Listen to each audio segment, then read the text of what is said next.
Okie dokes. Hello, grade 10 A and E. This is another academic lesson after you've had a lovely long weekend.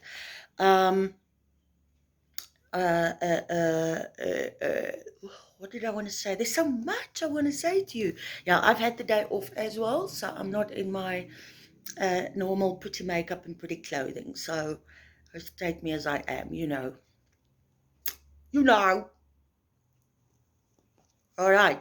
Listen up, boys and girls. We have basically completed Journey 2, which dealt with physical communication. Now, I'm certain that you have not completed your practical task in that journey yet, which is creating a little movement scene based on a mime scene. All right. So, very important that, and I'm hammering on it, that you complete activity 8 and activity 9 on page 24 and 25, because that basically sums up that you know and that you have learned what you were supposed to know and learn from Journey 2. We're going to move on to Journey 3 now. We dealt with physical communication, and then obviously the opposite, or what joins physical communication, not the opposite of that, is vocal communication, because the golden rule, as all of you know, the two most important actors' tools are the body and the voice. All right, now on page 27, for those of you who would like to keep up with what I'm saying, your voice is integral to your success in dramatic arts. The voice to communicate successfully is at the heart of most drama practices, and building confidence in your ability to express yourself meaningfully is one of the great benefits of doing the subject.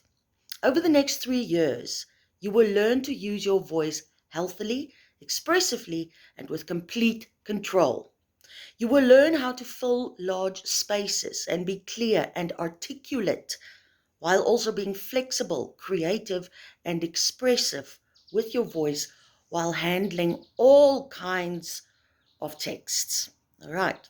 In this journey, you will develop the tools you need in order to make the most of your voice, as well as explore interpreting texts in solo and group vocal performances. Now, the one little extra practical surprise that waits on you is you will all be performing a monologue as part of your practical mark for this term. I will supply you with monologues during the course of this week.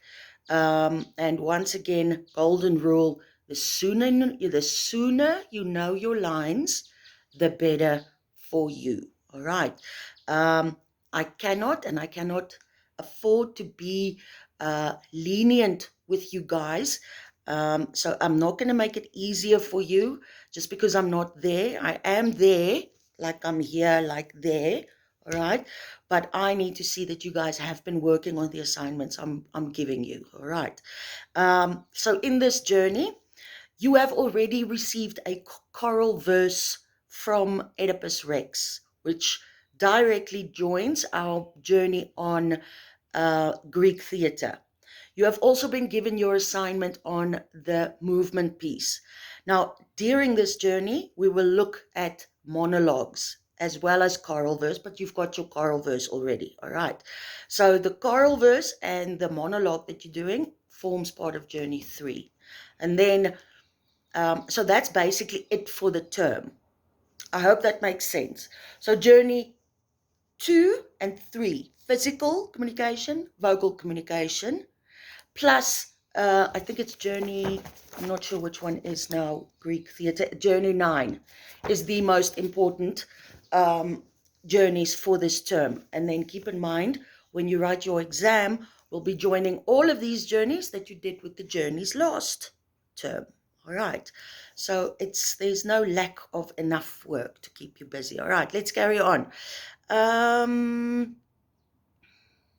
In this journey, you will develop the tools you need in order to make the most of your voice, as well as explore interpreting texts in solo and group vocal performances. You will explore the various tools of modulation, such as pitch, pace, pause, and tone in order to avoid monotony. Monotony is boring. Okay. During the course of the year, you will work on solo poetry and prose speaking, applying all of the tools of modulation to these texts. Now, you've done a prose last term, so that was kind of, we've covered that. All right. Um, you will work towards the performance of choral verse extracts, and you may combine these profitably with the study of Greek theatre, which we are doing profitably. Okay. Many of these activities can be used as warm-ups before a class, rehearsal, or performance. Every time you perform a piece, make sure that you have warmed up your voice thoroughly in order to avoid strain or damage to the sensitive vocal instrument, and that you have paid attention to the dynamics of vocal work described here. Okay, all right, page over. Stage 1, tuning the instrument, page 28. Right, lots of lovely little exercises for you. Choose a class leader, all right? And the class leader will be in charge of the following activities. Activity 1. All right. Now, before we get to activity 1, just a quick introduction to tuning the instrument. As a drama learner, you need to exercise your voice regularly in order to keep it in good shape, just as athletes do with their bodies. Vocal work should be as active as possible, as the voice and body need to work together successfully. It is a good idea to begin with voice work with a short physical warm-up. Drink lots of water before and during a warm-up and throughout the rest of your day. All right.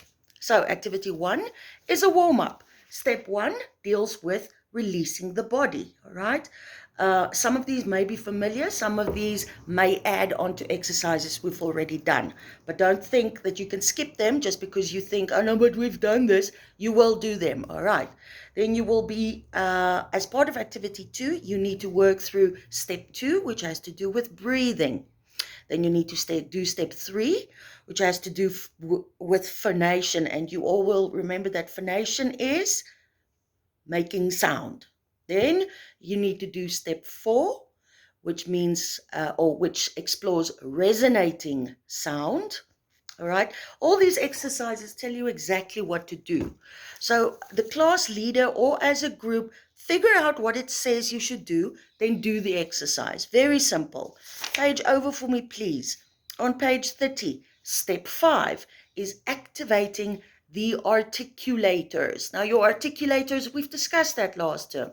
Your tongue, your lips, your teeth, your jaw, okay, facial muscles, lips, all of that you need to make sound, all right? Then step 6 is focus on articulation. Then step 7 is bringing it all together.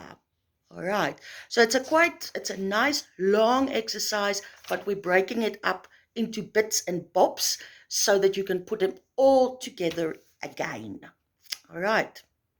Then I need you to do activity 2, which is a very nice group exercise, and it has to do with analyzing a voice through listening, okay? Now, in this activity, you will use the awareness that you have developed of the different aspects of voice work and apply it to the analysis of your partner's voice. So you guys will be standing in a circle, all of you, as you do this exercise, all right? Each of you in turn will tell the other a story. This could be about what you did over the holidays, your family, or anything you can speak about easily for a few minutes. All right. The listener or listeners listen to your voice carefully with eyes closed, and then they answer the following questions. Now, the questions are on page 31. Right? So then work through those questions per student. All right. For example, breathing. Is the person breathing often and unpredictably? Is the person breathing at regular intervals in places that make the meaning clear? Or is the person not seeming to take breaths often enough and running out of breath at times? All right. And so it goes through breathing, phonation, which means making sound, Resonance, meaning the quality of the voice, articulation, projection, pace, pitch, expressiveness, and personality. All right. Right, so those are then the analysis of the voice, or the elements of analysis that you will be analyzing each other on. Right. Then they're actually breaking it up further for us. At the bottom of page 31, they talk about the tools of modulation for text interpretation. All right. Sounds French, but it's not. Okay. It simply means that in the last activity, which was now the analyzing a voice through listening, in the last activity, aspects such as pitch and pace were mentioned. These are two of the tools we use to make our voices more interesting to listen to and to be more effective in communication. Some of the others are pause, emphasis, climax, tonal quality, and verbal dynamics. You should always aim to use your voice with creativity and conviction. I mean, that's common sense when you're a drama student. All right. Use each of the following tools and their accompanying vocal exercises to explore a specific piece of text. All right. Pace. Pace is the term used to describe the rate. Okay, so basically we have pace, then we have an activity, exploring pace. That's activity 3. Then we have pause. Then we have an activity, exploring pause. Then we have emphasis. Then we have an activity, exploring emphasis. Then we have pitch and vocal range, and we have an activity, exploring pitch and range. Then we have inflection, and we have an activity, exploring what? Altogether now, inflection. The last one is tone, tone of voice, and you have an activity, exploring vocal tone. All right, so once again, lots and lots of practical exercises for you, lovely ladies and gentlemen, to keep yourselves busy with. Keep in mind, my darlings, that all of these exercises are practical. You are practically using your theory, right? So don't think just because this is a practical exercise that I will not refer to it in an examination paper. All right. So, for example, if I could ask you a little question based on the tools of modulation for text interpretation, then you will need to know what is pace and how to use it. You'll need to know what is a pause and when and how to use it. Then it would be, you'll need to know what is emphasis and why, how, and when to use it. The same goes for vocal range, pitch, inflection, and vocal tone. All right. And that's why you need to do these exercises, so they go sit in here because you've done them. And it's also very crucial to your journal entries. All right. The more practical work you do with the theory involved, the more material you have to write about in your journals. Now, once again, there will be hell to pay if I come back and there isn't 4 weeks, four weeks, meaning 4 pages of journal entries. All right. Yeah, of course you may mention, it's a bit difficult because ma'am isn't around, but don't use that as an excuse. I'll punch you in the throat. Okay. You can mention it, shame, all right? But you guys need to reflect on the work that you are doing and the work that we are dealing with. All right. I am your guide. I am your dramatic angel guide. Right. So I tell you what to do and you do it, and then you write in your journals how you experience everything and what it is that you're learning, what it is that you'd like to work on. Are certain bits of your vocal development, is that more difficult? Do you think that you have certain elements you need to work on in terms of your physical communication? So very, very important, all right, because the journals are not going anywhere. The journals will stay until your very last day in grade 12 in dramatic arts, all right? So you guys know the drill. Thank you very much from my side for your commitment, and that I know I can trust you. Um, and yeah, I know some of you work a little harder than others. I know who my clients are.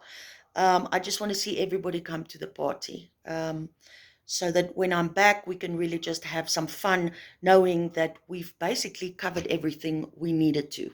All right. Okay, my babies. I will send I know I still need to send you a video of the inside of the studio. I'm back in studio tomorrow. Then I'll make you a nice little recording of what it looks like in studio while we are shooting Binnelanders. Okay, right. You've got enough. I know you've got enough love in your hearts for me as I've got for you in my heart. Okay, bye.